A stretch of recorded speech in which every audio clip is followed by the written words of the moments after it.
میرے بھائیوں، ہم ایسے دور میں جی رہے ہیں کہ جہاں دلوں سے خوف خدا اٹھ چکا ہے۔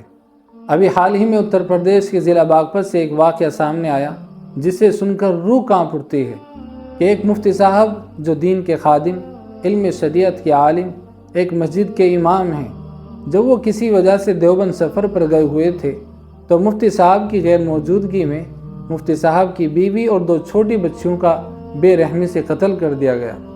اور جب معاملہ کھل کر کے آیا تو پولیس نے بتایا کہ مفتی صاحب کے بچوں کو قتل کرنے والا کوئی اور نہیں بلکہ مفتی صاحب کے پاس پڑھنے والے 2 بچے تھے، جنہوں نے مفتی صاحب کی بیوی کا اور 2 چھوٹے بچوں کا قتل کیا، جن میں سے ایک کی عمر تقریباً 6 سال تھی اور دوسری بچی کی عمر تقریباً 2 سال تھی۔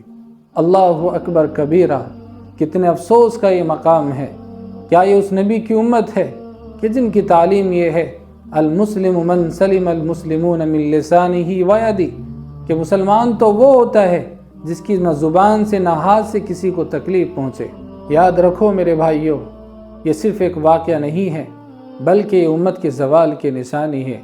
اللہ تعالیٰ اس امت کی حفاظت فرمائے اور خاص طور سے مفتی صاحب کو صبر جمیل عطا فرمائے اور مقتولین کو جنت الفردوس میں اعلیٰ مقام عطا فرمائے، اور اللہ تعالیٰ اس امت کو رحم دل بنا دے۔